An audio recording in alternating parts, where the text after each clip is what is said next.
Bonjour, bonsoir, j'espère que vous allez bien, que tout se passe bien pour vous. Alors je reviens une nouvelle fois avec un nouveau sujet, apporter une nouvelle réflexion. J'aimerais parler vous voyez, ce principe de vouloir réussir ou d'exister à tout prix. Ok, je parle pour ceux qui ont des ambitions quelconques de vouloir réussir dans cette société. On entend souvent ce grand mot de réussite. Donc je vais développer un peu sur qu'est-ce que la réussite, selon moi, et exister. C'est-à-dire exister, avoir une certaine renommée ou être quelqu'un, devenir quelqu'un.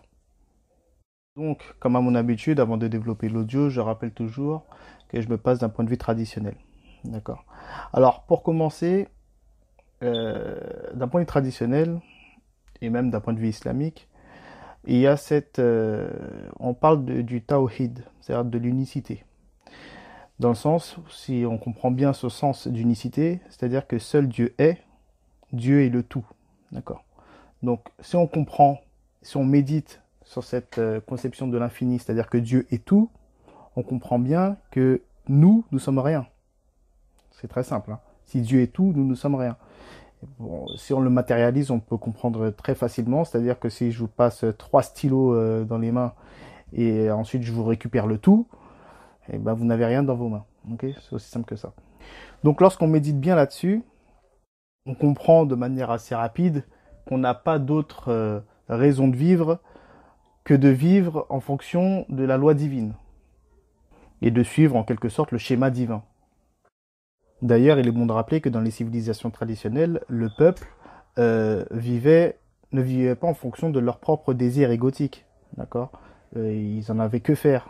Ils ne vivaient uniquement pour glorifier Dieu. C'est-à-dire que tous leurs faits et gestes, leurs activités, leurs arts, leurs métiers n'étaient là uniquement pour magnifier l'unique.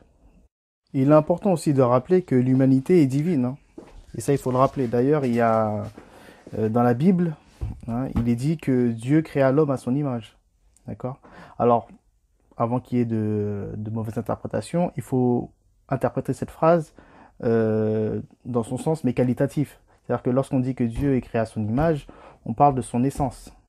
On parle de l'essence de l'humanité et non pas l'humanité dans son sens, enfin, au point de vue individuel, quoi. Parce que ce genre de phrase pris comme ça à la lettre, eh ben, voilà, ça peut créer, et d'ailleurs ça a créé les idoles, les nouvelles idoles que nous a pondues cette société moderne, qui est l'humanisme par exemple. Le fait de dire que Dieu créa l'homme à son image, il y a certaines personnes qui se sont dit que bon, si Dieu nous a créé à son image, c'est-à-dire que l'humanité, l'homme avec un grand H, est divinité. Et par effet inverse, c'est pareil, hein. Certaines personnes ont interprété cette phrase que Dieu créa l'homme à son image. euh, Ils ont interprété cette phrase en s'imaginant que Dieu est humain, hein. C'est ce qu'on appelle l'anthropomorphisme. Je rappelle que l'anthropomorphisme, c'est humaniser Dieu. Donc ce qu'il faut bien comprendre dans tout ça, c'est qu'en fait euh, l'individualité prise séparément du principe n'a aucune existence, n'existe pas. C'est-à-dire que notre individualité n'a d'existence uniquement si elle est dépendante du principe. Et lorsque je parle du principe, je parle de Dieu, hein, bien évidemment.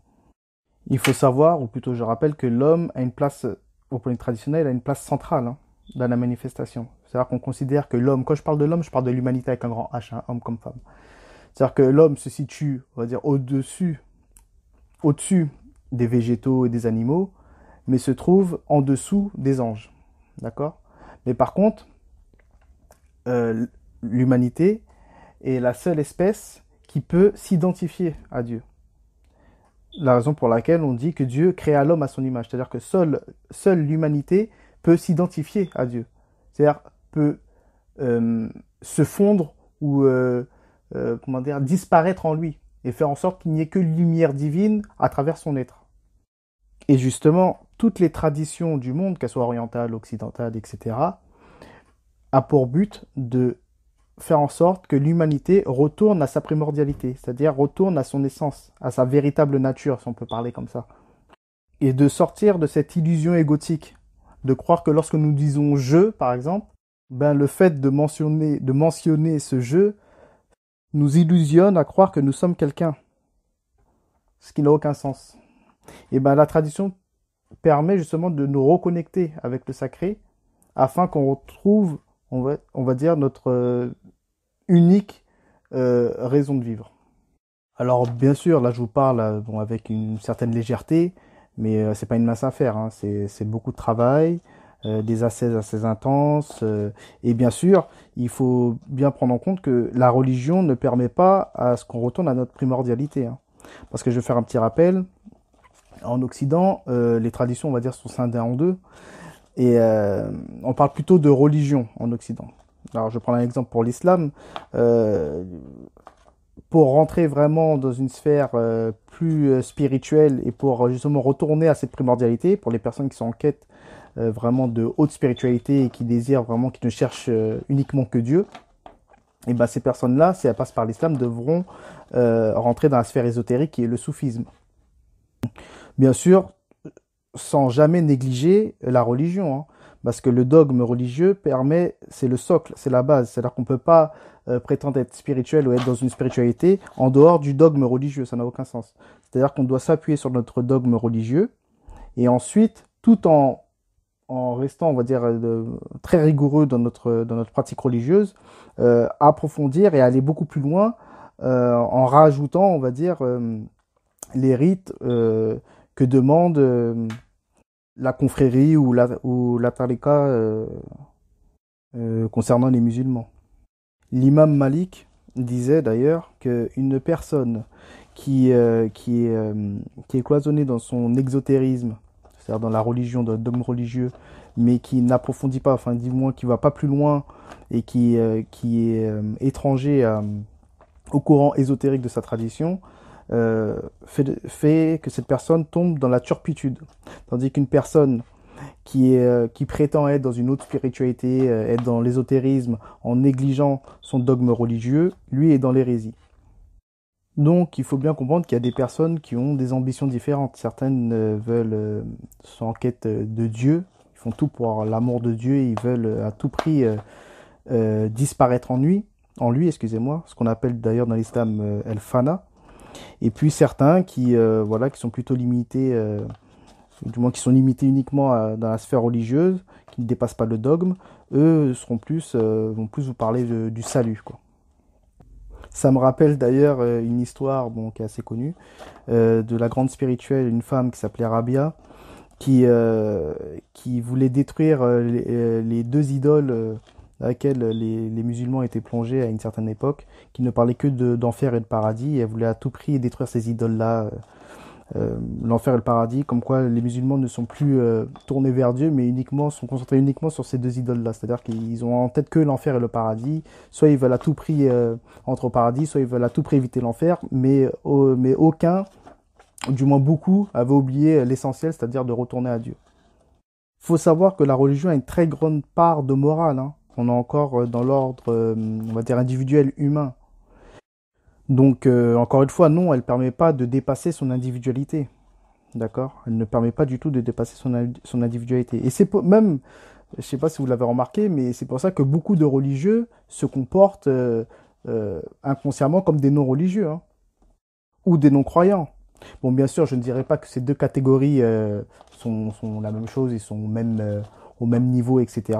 Mais d'un point de vue extérieur, on peut voir des comportements vraiment très similaires. Et j'irai même plus loin, on peut voir même des non-religieux sont comportés mieux que certains religieux. Tout simplement parce que la morale de ces non-religieux en question est peut-être plus pointue que la morale de certains religieux, on va dire, qui sont pas très, on va dire, pas très solides dans leur pratique. Enfin, je ne sais pas, mais bon, c'est quelque chose qu'on peut remarquer. Et je signale que ces termes de croyance, de croire et tout, ce sont des termes religieux, hein, parce que lorsqu'on est d'un point de vue religieux, on parle de croyance, mais lorsqu'on est dans un point de vue plus métaphysique, on va dire, bon, lorsqu'on parle d'ésotérisme, lorsqu'une personne est dans l'ésotérisme, elle ne parle pas de croyance, hein, elle est dans la certitude. Bon bref, c'est un autre sujet, peut-être que je ferai une vidéo sur le sujet, bon, c'est à voir. Donc, pour conclure ce petit rappel sur cette conception d'unicité, de l'infini, que Dieu est le tout et que nous sommes rien, ou du moins nous sommes quelque chose uniquement que si nous dépendons du principe, etc., etc. Et là, pour faire comprendre que, en fait, tout simplement, qu'une personne qui désire réussir ou exister, eh ben, ça va vous paraître paradoxal, mais elle doit disparaître d'une certaine manière, car seul Dieu est. Voilà, c'est ça que je voulais dire en fait. C'est-à-dire que si une personne veut vraiment exister, et ben, étant donné que seul Dieu est, et ben, elle devra justement s'éteindre pour ne apparaître en elle que celui qui est. Je sais pas si vous m'avez suivi, mais en fait c'est ça. Donc d'un point de vue traditionnel, la réussite et vouloir exister ne s'explique que par ça uniquement. Okay. Donc c'est pour ça qu'on encourage aussi les gens du mieux qu'ils peuvent, bien sûr, à fonder un foyer, une famille, car bien évidemment une famille fondée sur un socle traditionnel permet à ce que tout un foyer puisse se réaliser d'une certaine manière tous ensemble. Okay. Alors bien sûr, là ce sont des grands mots et encore une fois, je parle avec beaucoup de légèreté, mais ce n'est pas évident du tout. Et surtout, en plus que maintenant dans notre société moderne, tout est fait et tout est mis en œuvre pour justement à ce que la famille soit éclatée. Parce que beaucoup ont des hautes aspirations comme ça, des très grandes ambitions, on va dire spirituelles, mais le fait de conjuguer avec cette société moderne, ben, c'est un peu compliqué. C'est un peu compliqué. Je vais faire un petit rappel. Pour ceux qui n'ont pas vu ma vidéo sur la famille, ben, je vous encourage à aller la regarder. Où j'ai développé dans la vidéo qu'est-ce qu'était qu'une famille traditionnelle. Bon, bien sûr, évidemment, c'est un homme, un mari, sa femme et ses enfants.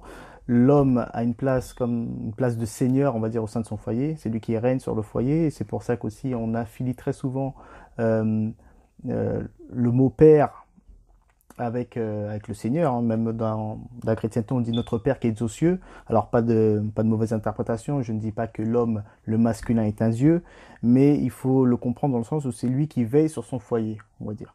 Et que la mère, on va dire, c'est celle qui supporte. C'est elle qui supporte le foyer. D'ailleurs, on dit très souvent que la femme c'est l'âme du foyer. Et c'est elle qui supporte le foyer. D'ailleurs, on associe aussi le mot terre avec la mère. On parle souvent de terre-mère. Dans le sens, la terre, comme la mer d'ailleurs, vu qu'ils sont du même ordre, c'est elle qui est porteuse de vie. C'est d'elle qu'apparaît la manifestation, etc., etc. Et c'est la terre aussi qui supporte toute la manifestation. C'est sur la terre que nous marchons tous les jours, etc., etc. Alors, j'ai pas dit que la femme est une serpillière, hein, vous m'avez bien compris, hein, parce que j'anticipe déjà les, les mauvaises interprétations. Bon. C'est elle qui supporte son foyer, mais bien évidemment pas dans le sens péjoratif du terme. Ok. Et bien évidemment, c'est lorsque l'homme fusionne avec la femme qu'on retourne à l'unité divine, d'accord, à la perfection. D'ailleurs, ça renvoie aussi à l'Adam primordial qui était androgyne. Et d'ailleurs, c'est uniquement par cette fusion que la vie apparaît. Donc voilà, grosso modo, ce qu'est qu'une famille traditionnelle. C'est-à-dire un homme, une femme, des enfants. Et l'homme, bien sûr, qui a ce statut on va dire, de seigneur ou qui règne sur le foyer, a justement ce rôle aussi de guide. Et très souvent, c'est par lui que cette connexion avec le sacré se fait ou s'opère. Okay. C'est lui, même d'un point de vue musulman, on peut dire que c'est un peu lui l'imam de son foyer, quoi. Mais encore une fois, tout ça, ce n'est que théorique, hein, parce qu'aujourd'hui, l'homme et la femme sont amenés à travailler, c'est-à-dire que la femme quitte son foyer et ne supporte plus d'une certaine manière, excusez-moi, son foyer, ou du moins le supporte moins, beaucoup moins, qui fait que bon, plus rien n'est véritablement à sa place. L'homme se dévirilise avec le temps vu qu'il peut plus vraiment assurer sa fonction d'homme. Donc on arrive à une époque où l'homme et la femme n'assurent plus vraiment, ou du moins n'assument plus vraiment ses fonctions, et qui fait que ça part en déliquescence, quoi, d'une certaine manière. Donc bon, je synthétise un peu, mais c'est tout ça pour faire comprendre qu'en fait, il est très compliqué aujourd'hui de vivre de manière traditionnelle, justement dans une société anti-traditionnelle, hein, qui est la modernité. Donc déjà, fonder un foyer aujourd'hui basé sur un socle traditionnel et lorsque tout le foyer œuvre bien sûr pour se réaliser, c'est déjà une réussite ou du moins une forme de réussite, hein. On a fait déjà un très grand pas et c'est pas une mince affaire, c'est quelque chose qui est vraiment énorme aujourd'hui. Et on est très loin des conceptions modernes et surtout de la conception moderne de la réussite, qui n'a bien évidemment strictement rien à voir avec la réussite d'un point de vue traditionnel. Et c'est ce que je vais développer maintenant. Bon, alors maintenant, aujourd'hui, dans notre société moderne, je rappelle que la modernité par définition est anti-traditionnelle. Hein, on est vraiment aux antipodes des sociétés traditionnelles, quoi. C'est-à-dire que l'unique est totalement ignoré. Hein. Quand je parle de l'unique, je parle de Dieu, bien évidemment. Et maintenant, on est dans le règne de l'ego, du jeu. D'accord? Donc on est dans l'illusion de croire que notre jeu, notre individualité est une divinité. Donc on fait ce que l'on veut, quand on veut. Voilà, on a cette grande prétention de vouloir faire ce qu'on veut, quand on veut, etc., etc. Donc c'est le règne du jeu. Et maintenant, réussir dans cette société moderne, c'est faire en sorte que son jeu soit le plus vu ou soit le plus respecté auprès des autres jeux, si vous me suivez. Auprès des autres individualités, auprès des autres individus, tout simplement. Donc, c'est-à-dire que maintenant, réussir dans la tête des gens, c'est accéder à un haut rang social. Voilà, par exemple. C'est réussir. Maintenant, une personne qui vous dit « je suis médecin », je suis PDG, je suis ingénieur, je suis cadre ou je ne sais pas quoi, cette personne, elle a réussi. Pourquoi? Parce qu'elle a un niveau de vie très confortable et qui fait que, bon, maintenant, elle a un statut et elle est bien vue aux yeux des autres individus. Voilà. Donc cette personne, elle a réussi. Parce qu'elle existe aux yeux des autres. Elle existe, c'est quelqu'un, c'est devenu quelqu'un. Contrairement au clochard qui n'a rien, hein, le SDF dans la rue qui n'a rien, lui c'est personne. C'est rien du tout. Son jeu n'est pas assez affirmé, quoi. Il n'est pas assez haut dans la hiérarchie sociale. D'ailleurs, il n'y a qu'à voir, hein, lorsqu'on marche dans la rue, un SDF qui est par terre, qui est en train de... qui lui manque deux bras ou je ne sais pas quoi, ou qui a faim, personne ne le regarde, t'es personne. Tu n'es rien, tu n'existes pas. Ok? Donc maintenant, le peuple n'est plus fixé sur l'essentiel, sur le un, sur l'unicité, sur le tout, sur Dieu en fait. Et maintenant, on est vraiment dans le domaine quantitatif le plus absolu. J'encourage à tous les gens qui m'écoutent à lire le livre Le règne de la quantité de René Guénon, où il explique tout ça. Bon bref, je vous encourage à lire le livre. Donc voilà, tout est quantitatif maintenant. Ce qui vous fait de vous une personne et fait que vous avez réussi, c'est parce que vous avez, bien sûr toujours dans le domaine quantitatif, beaucoup d'argent.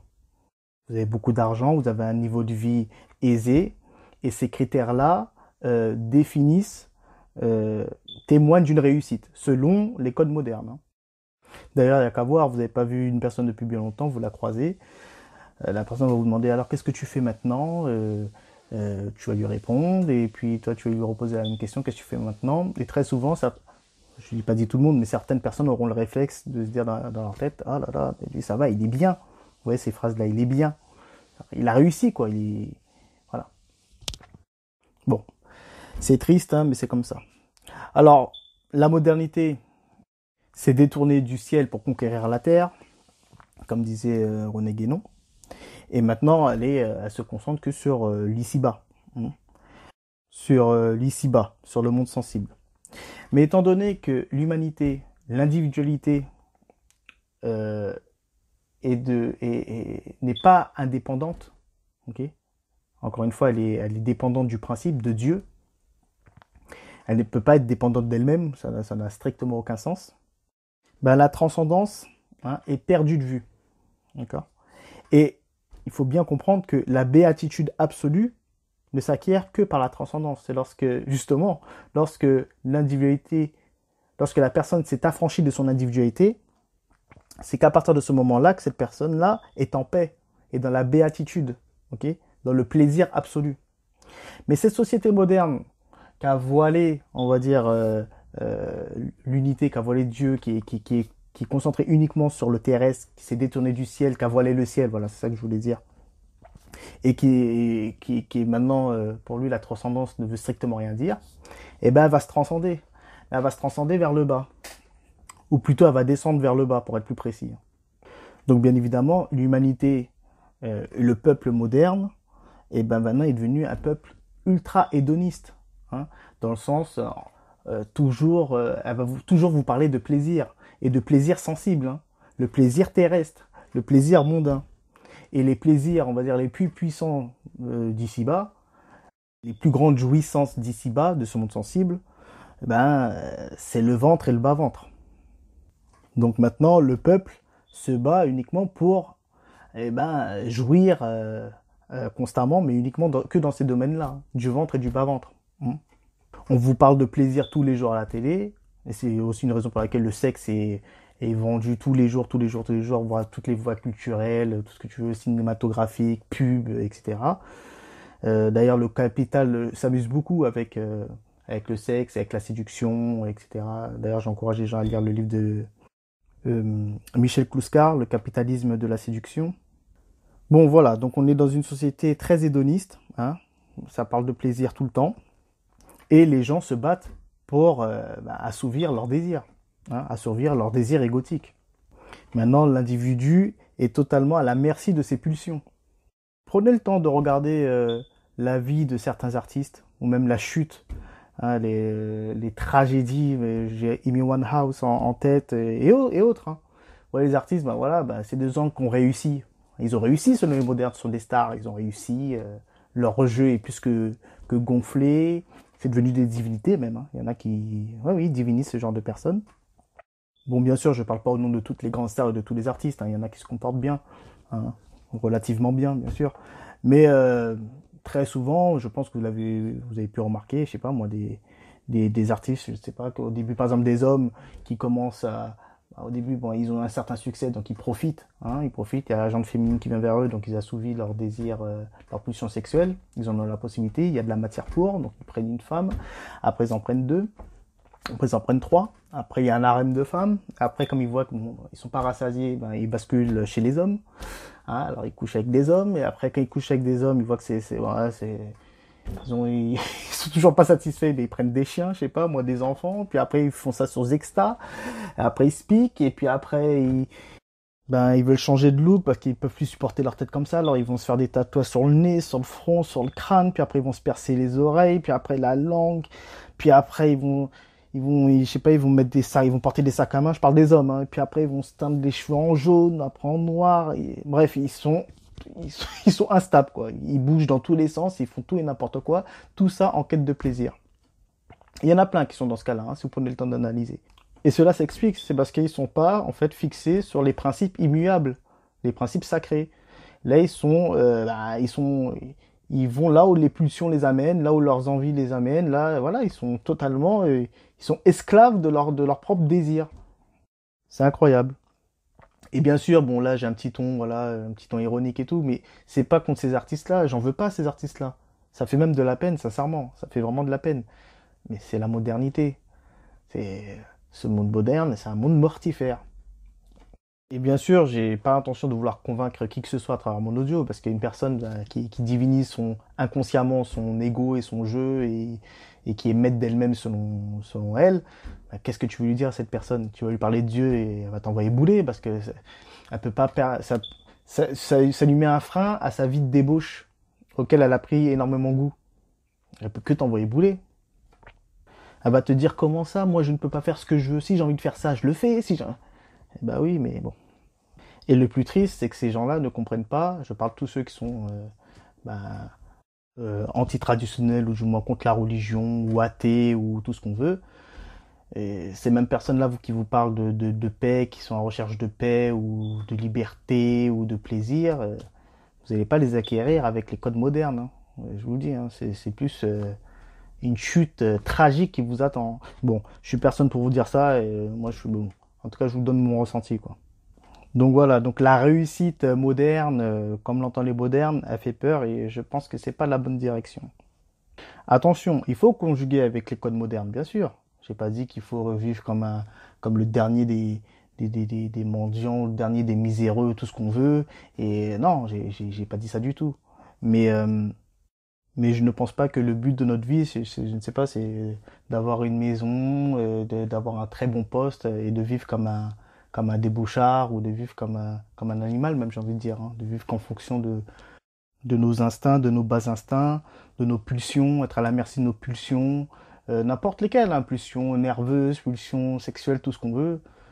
Non, je pense pas que nous avons été existenciés pour ça. Non, pas du tout. Surtout lorsqu'on sait que la place de l'homme, l'homme avec un grand H, euh, lorsqu'on sait la place centrale qu'il occupe, et lorsqu'on se rappelle aussi cette phrase même qui est très souvent répétée dans la chrétienté, que Dieu créa l'homme à son image. L'homme avec un grand H, encore une fois, je le rappelle. Donc homme comme femme. Bref, Donc faisons attention aux personnalités qu'on nous présente comme modèle, hein, que cette société moderne, décadente, nous présente comme modèle, comme exemple à suivre. Lorsqu'on vous parle de réussite, la réussite, je le répète, ne se trouve pas dans la détention de biens, ni quoi, ni qu'est-ce, d'être vu comme une personne célèbre, mais pas du tout, vraiment pas. Donc il faut vraiment se méfier de tout ça. Parce que pour ma part, moi je trouve ça assez terrifiant de voir maintenant sur, je sais pas, moi, sur un plateau de télé, n'importe lequel, hein. Maintenant, il est possible de voir sur une même table, je ne sais pas, Clara Morgan, admettons, Yannick Noah, je sais pas moi, Kev Adams, Jacques Lang, Cohn-Bendit, David Douillet, etc. Eux tous, hein. Ou on mettre un holo, un intellectuel ou un pseudo-intellectuel. Et donc, on va dire avec une immoralité, mais on va dire déconcertante. Là, il n'y a plus de morale du tout. Et tous ces gens-là qu'on vous présente à télé, faut bien comprendre que si on vous les met, s'ils se présentent comme ça sur les plateaux télé, si on les invite, c'est qu'ils sont vus comme modèles. C'est-à-dire qu'on peut s'identifier à eux. Ce sont des personnes qui ont réussi. Et on peut voir en plus, hein, les symptômes de cette société moderne hédoniste, hein, qui vous parle de plaisir tout le temps. Tous ces gens-là, par exemple, j'ai Clara Morgan, Yannick Noah, Kev Adams, ils vont tous vous parler de plaisir. Yannick Noah qui va vous dire j'ai pris plaisir sur scène, Kev Adams, j'ai pris plaisir sur scène, Clara Morgan, j'ai pris plaisir, bon, tu m'étonnes. David Douillet, j'ai pris plaisir. Cohn-Bendit aussi, Jacques Lang, bon, hein, sans commentaire, etc. Je veux dire, euh, qu'on mette sur la même table, je ne sais pas, moi, un intellectuel, une actrice porno, un chanteur, les leaders de mai 68, débauchards, qui ont des petites tendances parties, enfin, bon, bref, on va pas parler d'eux, vous savez déjà. Et sans que ça choque personne, je veux dire, c'est alarmant, quoi. C'est très grave. Des émissions comme Touche pas à mon poste, je sais pas, mais ça ne doit pas exister. Bon. Et encore, c'est un exemple parmi tant d'autres, hein, parce que j'imagine qu'il y a d'autres émissions pires que celle-là. Bon, voilà quoi. Alors, je terminerai cet audio en disant que, par contre, je ne pense pas que le système, je ne pense pas que les gens percent, hein, dans le système. Surtout en tout cas dans le milieu culturel, que ce soit la musique ou etc. Je pense que le système élit les gens. Encore une fois, c'est pas le talent que je remets en cause. Le talent, je parle dans la forme, hein, je parle pas dans le fond parce que le fond il est assez catastrophique généralement. Mais je pense que c'est le système qui élit les gens, tout simplement. Et pour ceux qui me diront oui, mais on peut faire les deux, c'est-à-dire c'est pas parce qu'on est un artiste qu'on est un dégénéré. D'ailleurs, c'est pas ce que j'ai dit vraiment. Mais bon, j'anticipe déjà les réactions, mais on peut faire les deux, c'est-à-dire on peut avoir une vie traditionnelle et en même temps, je sais pas moi, vivre de ses passions ou bon. Moi, je ne sais pas. Moi, en tout cas, tout ce que je peux vous dire, c'est que je sais que les très grands maîtres spirituels ont toujours dit qu'il y a un choix à faire. C'est soit le monde d'ici-bas ou soit le monde spirituel. Hein, on ne peut pas être dans les deux. Hein. Je pense qu'il y a une petite forme d'hypocrisie aussi, de prétendre vouloir faire les deux. Je pense. Hein. Et après, moi, là, ça n'est que mon ressenti. Je pense qu'il est possible, par exemple, qu'une personne puisse, là je parle des artistes, hein, puisse vivre de son art, mais son art, lorsqu'on sait ce qu'est concrètement que l'art, surtout l'art traditionnel, je veux dire, je ne sais pas s'il aura vraiment, véritablement de la place dans cette société, hein, parce que la société qui est clairement hermétique à tout ce qui est sacré, donc ce sera un peu compliqué. Donc bon, moi je pense que ce sont des choix à faire. C'est pas contre les artistes, encore une fois, contre les vedettes ou contre les stars que je m'acharne, bien évidemment, c'est contre cette société moderne qui instrumentalise ces personnes-là, parce que j'en suis sûr qu'il y a des très bonnes personnes parmi toutes ces vedettes, et il y en a qui se comportent très très bien, je suppose, il n'y a aucun problème. Hein. Bon, faut pas me dire ce que je n'ai pas dit, il faut pas noircir le trait non plus. Mais et je pense qu'il est triste de se concentrer et de dépenser beaucoup d'énergie, ou du moins toute son énergie même, pour l'éphémère. Alors je trouve ça assez triste et je pense que c'est une grosse perte de temps. Et bon, bien évidemment, je n'ai pas dit qu'il ne faut pas s'amuser, s'éclater, rigoler. Bon, bien sûr, hein, dans le cadre légitime de la loi sacrée. Hein, ok. Mais je donner toute son âme, toute son énergie sur l'éphémère, sur le passager, sur le voilà, je trouve ça un peu triste. Je n'ai pas d'autres mots. Sans parler en plus de ça, de toutes les récupérations politiques. Bon bref, je conclurai en disant de retourner à l'essentiel, hein, de retourner à l'essentiel, d'évitons de perdre du temps dans les futilités, de bien prendre conscience que nous sommes personne, hein, même la plus grande vedette, la plus grande star, même le plus grand patron de je ne sais pas quelle boîte, nous sommes personne. Nous sommes personne, personne, personne. Autant personne que le clochard qu'on ignore dans les rues de Paris, hein. Et justement que si vous voulez devenir quelqu'un, si vous voulez vraiment exister, eh ben c'est paradoxal, mais il faut disparaître. Du moins disparaître dans l'unique, dans le seul, dans Dieu, c'est-à-dire le seul qui existe.